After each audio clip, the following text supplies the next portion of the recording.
Chapter ১৪৯ সরাসরি সংকেত। ক্লাইন গম্ভীর মুখে বসে থাকা ডান স্মিথের দিকে তাকাল এবং হঠাৎ করেই একটু হাসল। ক্যাপ্টেন, গতকাল আমি একটা ব্যাপার খুব ভালোমতো বুঝতে পেরেছি। ডান স্মিথ অত্যন্ত গুরুত্বের সাথে একই প্রশ্ন আবার করল। সেটা কি? সে সোফায় হেলান দিয়ে বসল এবং বুকের ওপর ভাঁজ করে রাখা হাত দুটো খুলে ফেলল। ক্লাইন মনে মনে আগে থেকে সাজিয়ে রাখা চিত্রনাট্যটা একবার ঝালিয়ে নিল। আমার পেছনের অভিজ্ঞতাগুলো নিয়ে যখন আমি বিচার বিশ্লেষণ করছিলাম, তখন আমি উপলব্ধি করলাম যে সিকোয়েন্স পশনের নামগুলোর মধ্যেই আসলে কিছু নিয়মনীতি লুকিয়ে থাকে। এই নিয়মগুলো আমাদের পশনকে নিয়ন্ত্রণ করতে সাহায্য করে আর পশনের নেতিবাচক প্রভাবগুলো থেকেও আমাদের দূরে রাখে। আমরা যখন এই নিয়মগুলো মেনে কাজ করি, তখন আমাদের দেখে মনে হয় যে আমরা সত্যিই সেই পেশার একজন সদস্য হয়ে উঠেছি। একইভাবে এই নিয়মগুলো সবসময় গোপন থাকে। কেউ তোমাকে সরাসরি এগুলো বলে দেবে না। আমাদের যা করতে হবে তা হল সেই পেশার কাজগুলো থেকে একটু একটু করে নিজেদের মতো সিদ্ধান্ত নেওয়া এবং পাওয়া ফিডব্যাকগুলোর ওপর ভিত্তি করে নিজেদের ধারণাকে আরও স্বচ্ছ করা। এইভাবেই যখন আমি ডিভিনেশন ক্লাবে একজন সত্যিকারের সিয়ার হয়ে উঠলাম এবং সিয়ারের নিয়মগুলো নিজের মধ্যে আয়ত্ত করলাম, তখন আমার কানের কাছে ফিসফিসানি আর চোখের সামনে ভেসে ওঠা অলীক দৃশ্যগুলো একদম উধাও হয়ে গেল। এটাই হলো সেই ব্যাপার যা আমি বুঝতে পেরেছি। নিজের কথাগুলো শেষ করে ক্লাইন মনে মনে একটা লম্বা দীর্ঘশ্বাস ফেলল। অ্যাক্টিং শব্দটা সরাসরি উচ্চারণ না করে যা যা বলার দরকার ছিল তার সবটাই সে বলে ফেলেছে। হায় রে, এখন আশা করা যাক যে ক্যাপ্টেন চার্চের কাছে গিয়ে এই কথা বলে দেবে না যে আমি নিজে থেকেই এমন সব ধারণা বের করে ফেলেছি। যদি বলে দেয়, তাহলে আমার ওপর নজরদারি অনেক বেড়ে যাবে। তাছাড়া সিয়ার পাথওয়ে আর অ্যান্টিগোনাস পরিবারের মধ্যকার সম্পর্কের ব্যাপারটাও তো আছে। এসব থেকে ভবিষ্যতে ঝামেলা হতে পারে। তবে ক্যাপ্টেন তো জীবনে অনেক ধরনের পরিস্থিতির মুখোমুখি হয়েছে। সে একজন অভিজ্ঞ এবং বুদ্ধিমান মানুষ। একবার যখন সে এই অ্যাক্টিং মেথড বা অভিনয়ের পদ্ধতিটা বুঝে যাবে, তখন সে নিশ্চিতভাবেই বুঝতে পারবে যে চার্চ এই সংক্রান্ত তথ্যগুলো সবার কাছ থেকে লুকিয়ে রাখছে। তখন সে ভালো করেই জানবে যে তার আসলে কি বলা উচিত আর কি বলা উচিত নয়। ক্লাইনের মাথায় তখন অনেক ধরনের জটিল চিন্তা ঘুরপাক খাচ্ছিল, কিন্তু সে দ্রুত একটা সিদ্ধান্তে পৌঁছে গেল এবং মনে মনে একটা পরিকল্পনা তৈরি করে ফেলল। ক্যাপ্টেন যদি এখনও এই অভিনয়ের পদ্ধতিটা না বোঝে বা চার্চের এই লুকোচুরির ব্যাপারটা ধরতে না পারে, তবে স্পেশাল অ্যাপ্লিকেশন জমা দেওয়ার ঠিক আগে আমি তাকে সরাসরি সব বলে দেব। হ্যাঁ, তার আগে আমি তাকে একটু পরীক্ষা করে দেখব যে সে আসলে কতটা জানে। ডান স্মিথ চুপচাপ ক্লাইনের বর্ণনা শুনল। তার ধূসর চোখ দুটো যেন আরও গভীর হয়ে উঠল। সে প্রায় ২০ সেকেন্ড একদম নীরব হয়ে রইল এবং নিজের দুই কানের পাশের রগ দুটো একটু টিপে ধরল। এরপর সে তার পাইপটা হাতে নিয়ে একবার শুঁকে দেখল। পাইপটা শোঁকার পর সে একটা দিয়াশলাই বক্স বের করল। দেখে মনে হলো সে যেন নাইট হক্সের নিয়মকানুনের কথা এক মুহূর্তের জন্য ভুলেই গিয়েছে। ডান চোখ বন্ধ করে ধোঁয়ার ঘ্রাণ নিতেই সাদা ধোঁয়া বাতাসে ছড়িয়ে পড়ল। দেখে মনে হলো সে তামাকের গন্ধটা খুব তাড়িয়ে তাড়িয়ে উপভোগ করছে। কিছুক্ষণ পর সে চোখ খুলে ক্লাইনের দিকে তাকিয়ে হাসল। দুঃখিত, আমি ভুলেই গিয়েছিলাম যে তুমি ধূমপান করো না। ক্লাইন খুব গম্ভীরভাবে উত্তর দিল, ধূমপান স্বাস্থ্যের জন্য ক্ষতিকর। ডান পাইপটা হাতে নিয়েই কিছুক্ষণ চিন্তা করল। আমিও মনে হয় কিছু একটা বুঝতে পারছি। না ক্যাপ্টেন, তুমি আসলে কিছুই বোঝনি। শুধু দয়া করে আমার স্বপ্নে খুব বেশি ঘুরঘুর করো না। ক্লাইন কোনো কথা না বলে কেবল একটা বন্ধুত্বপূর্ণ হাসি দিল। মিন্ট আর তামাকের মিশ্রণের একটা লম্বা টান দিয়ে ডান ক্লাইনকে অর্ধেক মজা করে বলল, হয়তো খুব বেশি দিন বাকি নেই যখন তুমি আমার কাছে স্পেশাল অ্যাপ্লিকেশন জমা দেবে। আমি কি এটা কালকেই জমা দিতে পারি? ক্লাইন মনে মনে উত্তর দিল। সে তার পকেট ঘড়িটা বের করে সময় দেখল। ক্যাপ্টেন, আমাকে ওল্ড নীলের কাছে যেতে হবে। আজকের মিস্টিসিজম ক্লাস এখনই শুরু হয়ে যাবে। ঠিক আছে। ডান পাইপটা হাতে নিয়েই ক্লাইনের চলে যাওয়া দেখল। ক্যাপ্টেনের অফিসের দরজা বন্ধ করে ক্লাইন খুব ফুরফুরে মেজাজে মাটির নিচের সিঁড়ির দিকে হাঁটা শুরু করল। ক্লার্কের অফিসের পাশ দিয়ে যাওয়ার সময় সে দুজন অপরিচিত মানুষকে দেখল, একজন পুরুষ আর একজন নারী। নতুন ক্লার্ক ক্লাইনের মনে হল। এরপর সে মনে মনে যোগ করল, আর বড়জোর ২ দিন, অবশ্যই এই সপ্তাহের মধ্যে আমি ক্যাপ্টেনের কাছে আমার অ্যাপ্লিকেশন জমা দেব। এরপর আমি সব ধরনের পরীক্ষা পেরিয়ে সিকোয়েন্স আর্ট ক্লাউন হয়ে যাব। নিস্তব্ধ ভূগর্ভস্থ প্যাসেজ দিয়ে হাঁটার সময় ক্লাইন অস্ত্রাগারের দিকে ঘুরে গেল এবং পাহারাদারদের ঘরের দরজাটা ধাক্কা দিয়ে খুলল। আপনার কি হয়েছে? ওল্ড নীলকে দেখে ক্লাইন একটা ধাক্কা খেল। ওল্ড নীলকে দেখে মনে হচ্ছিল সে খুব বিষণ্ণ। তার মুখটা ফ্যাকাশে হয়ে আছে। সে বারবার হাই তুলছিল আর বলছিল, ইদানিং আমার কোষ্ঠকাঠিন্যের সমস্যা হচ্ছে। গতরাতে আমি রিচুয়ালিস্টিক ম্যাজিক ব্যবহার করে এটা সমাধান করার চেষ্টা করেছিলাম। শেষ পর্যন্ত সারা রাত আমি একটুও ঘুমাতে পারিনি। বারবার আমাকে বাথরুমে ছুটতে হয়েছে, আর অবস্থা এমন দাঁড়িয়েছিল যে আমি বাথরুমের কমোডের ওপর বসেই প্রায় ঘুমিয়ে পড়েছিলাম। যাক, কোষ্ঠকাঠিন্যের সমস্যা অন্তত সমাধান হয়েছে। ক্লাইন হাসতে গিয়েও চেপে গেল, কারণ সমস্যাটা তেমন গুরুতর কিছু নয়।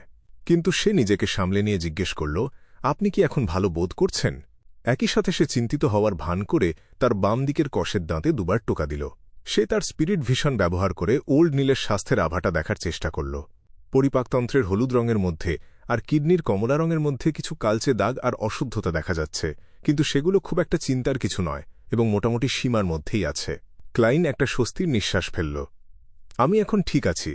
ফ্রাইয়ের কাছ থেকে পাতলা পায়খানার জন্য কিছু ওষুধ খেয়েছি। ওল্ড নীল ড্রাগ আসক্তদের মতো বারবার হাই তুলল। আজকের অতিপ্রাকৃত বিষয়ের ক্লাসটা তুমি নিজে নিজেই করে নাও। আর মাত্র 2-3 দিনের পড়া বাকি আছে। ঠিক আছে, ক্লাইন খুব নম্রভাবে উত্তর দিল। আমি আপনাকে অস্ত্রাগার পাহারা দিতে সাহায্য করতে পারি আর এখানেই পড়াশোনা করতে পারি। আপনি কি একটু বিশ্রাম নেওয়ার ঘরে গিয়ে বিশ্রাম নেবেন? ওল্ড নীল সাথে সাথে সোজা হয়ে বসল, তার চোখ দুটো চিকচিক করে উঠল এবং সে উত্তর দিল, বাছা, ফ্রাইয়ের পর তুমিই নিশ্চিতভাবে নাইট হক্সের সবচেয়ে দয়ালু সদস্য। আমি অস্ত্রাগার তোমার হাতেই দিয়ে গেলাম। সে তার হাঁটুর ওপর রাখা কুশনটা তুলে নিল এবং সাইক্লোনের মতো ঘরের বাইরে বেরিয়ে গেল। সেখানে ক্লাইন একদম হতভম্ব হয়ে একা দাঁড়িয়ে রইল।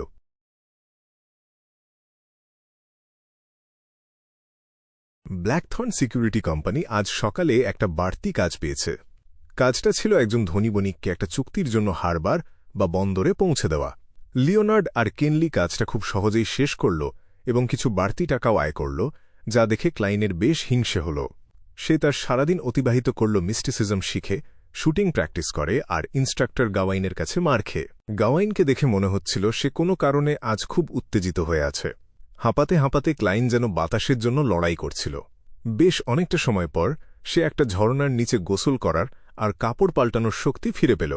মিস্টার গাওয়াইনের বাড়ি থেকে বের হওয়ার পর তার খাটুনি চলতেই থাকল। সে 2 সলি খরচ করে একটা ঘোড়ার গাড়ি ভাড়া করল এবং লাল চিমনিওয়ালা বাকি 10টা বাড়ি তদন্ত করে দেখল। যখন শেষ লাল চিমনিওয়ালা বাড়িটা তার চোখের আড়াল হল, তখন ক্লাইনের মুখের অভিব্যক্তি খুব গম্ভীর হয়ে গেল। আমি ডিভিনেশনের মাধ্যমে যে লাল চিমনিওয়ালা বাড়িটা দেখেছিলাম সেটা সাম্প্রতিক ভাড়াটিয়া বদল হওয়া বাড়ির তালিকার মধ্যে নেই। যদি তাই হয় তবে এটা সত্যিই ঝামেলার ব্যাপার হয়ে দাঁড়াল। আমি জানি না 1600 বাড়ি তদন্ত করতে আমার আসলে কতটা সময় লাগবে। ধুর, এই ধরনের কাজের জন্য আমি কারো সাহায্যও চাইতে পারছি না, কারণ যখন আমি সেই কাঙ্ক্ষিত লক্ষ্যটা দেখতে পাব, কেবল তখনই আমার আধ্যাত্মিক চেতনার মাধ্যমে একটা চেনা চেনা ভাব অনুভূত হবে। হতাশ হওয়া চলবে না, হাল ছেড়ে দেওয়া যাবে না। যতবারই আমি একটু অবসর পাব, ততবারই আমি তদন্ত চালিয়ে যাব। আমি এটা আগামী 3 মাসের মধ্যে শেষ করার চেষ্টা করব, না 2 মাস। কে জানে, হয়তো আগামীকালের তদন্তেই লক্ষ্যবস্তুকে পাওয়া যেতে পারে। আর ফিরে গিয়ে আমি সব তথ্য সাজিয়ে গুছিয়ে নেব এবং এলাকাগুলোর দূরত্ব অনুযায়ী একটা রুট ম্যাপ তৈরি করে ফেলব। ক্লাইন নিজেকে অনুপ্রেরণা দেওয়ার চেষ্টা করল এবং মনের বিষণ্ণতা ঝেড়ে ফেলল। এখন যখন সে একটা সিদ্ধান্ত নিয়ে ফেলেছে, সে কোচওয়ানকে ড্যাফোডিল স্ট্রিটের দিকে গাড়ি ঘোরাতে বলতে যাচ্ছিল।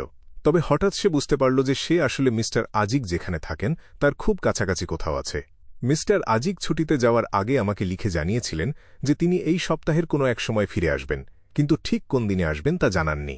যেহেতু এটা পথেই পড়ছে, আমি বরং তার জন্য একটা চিরকুট রেখে যাই। তাছাড়া আমি 2 সলি দিয়ে 1 ঘণ্টার জন্য এই গাড়িটা ভাড়া করেছি আর সময়ও প্রায় শেষ হয়ে এসেছে।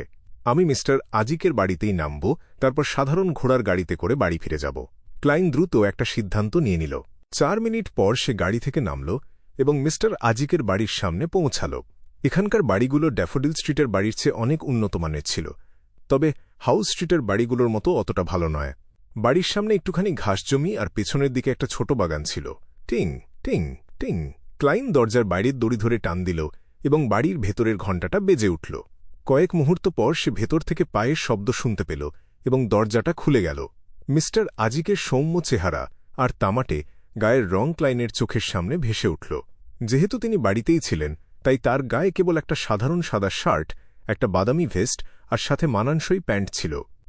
ক্লাইন, আমি তোমাকেই একটা চিঠি লিখতে যাচ্ছিলাম। আজিক খুব উৎসাহের সাথে অভিবাদন জানালেন। আমি গত রাতেই বাড়ি ফিরেছি। ক্লাইন আজিকের ডান কানের পাশের সেই ছোট তিলটার দিকে এক পলক তাকাল। মিস্টার আজিক, আমি আপনার অতীতের একটা সূত্র খুঁজে পেয়েছি। সত্যি? আজিক মুহূর্তের মধ্যে উত্তেজিত হয়ে উঠলেন। তার চোখের বিষণ্ণতা যেন একটু ম্লান হয়ে গেল। চলুন ভেতরে গিয়ে কথা বলি। ক্লাইন চারপাশে একবার তাকিয়ে নিল। আজিক দ্রুত মাথা নাড়লেন। তিনি একপাশে সরে দাঁড়ালেন এবং ক্লাইনকে ভেতরে ঢোকার সুযোগ করে দিলেন। তিনি দরজাটা বন্ধ করে দিলেন এবং ক্লাইনকে দোতলার ড্রয়িং রুমে নিয়ে গেলেন। তারা একটা নরম সোফায় বসলেন। তুমি কি সূত্র খুঁজে পেয়েছ? তিনি খুব অধৈর্য হয়ে জিজ্ঞেস করলেন, আজ মিস্টার আজিকের সাথে দেখা হবে এটা ক্লাইন আশা করেনি, তাই সে নিজের কথাগুলো একটু গুছিয়ে নিল। সম্প্রতি আমি একটা মিশন পেয়েছিলাম যেখানে আমাকে লামুড টাউনের একটা প্রেতাত্মা বা রেইথকে নিয়ে কাজ করতে হয়েছিল। লামুড। আজিক খুব মৃদুস্বরে শব্দটা উচ্চারণ করলেন, তার ভ্রু কুঁচকে গেল। ক্লাইন তার মুখের ভাব দেখে গলার স্বর একটু কমিয়ে দিল। সেই প্রেতাত্মাকে সামলানোর সময় আমরা একটা ব্যাপার আবিষ্কার করি এবং সেই শহরে তদন্ত শুরু করি। সেই শহরের একজন বাসিন্দার কাছে প্রথম ব্যারন লামুডের একটা প্রতিকৃতি বা পোর্ট্রেট ছিল, যেটা সে আমার কাছে বিক্রি করার চেষ্টা করেছিল। কৌতূহলবশত আমি ছবিটা দেখতে চাইলাম এবং আবিষ্কার করলাম যে ছবিতে থাকা মানুষটির চেহারার সাথে আপনার চেহারার হুবহু মিল আছে, কেবল চুল ছাড়া। এমনকি তার কানের কাছে ঠিক আপনার মতো একই জায়গায় একই মাপের একটা তিল আছে। আমার জেরার মুখে সেই লোকটি আমাকে জানালো যে এই পোর্ট্রেটটা প্রায় 40 বছরের পুরনো, কিন্তু ছবির মানুষটি নিশ্চিতভাবেই সেই পরিত্যক্ত দুর্গ থেকে এসেছে। সেই দুর্গ থেকে উদ্ধার করা প্রাচীন ছবির একটা নকল ছিল এটা। আপনি জানেন যে আমাদের মতো বিশেষ ক্ষমতার অধিকারীরা কমবেশি বুঝতে পারে যে কেউ মিথ্যা বলছে কি না। আমি নিশ্চিত যে সেই লোকটি মিথ্যা বলছিল না। আজিক ক্লাইনের কথা শোনার সময় সামনের দিকে ঝুঁকে বসলেন। তিনি হাত দুটো ভাঁজ করে রাখলেন এবং কিছুক্ষণ নীরব হয়ে রইলেন। 5 মিনিট পর তিনি একটা লম্বা দীর্ঘশ্বাস ছাড়লেন। তোমার এই বর্ণনা শুনে আমার কিছুই মনে পড়ছে না। হয়তো আমার নিজেরই সেই পরিত্যক্ত দুর্গটা একবার ঘুরে দেখা উচিত। তুমি কি আমাকে সেখানে নিয়ে যেতে পারবে?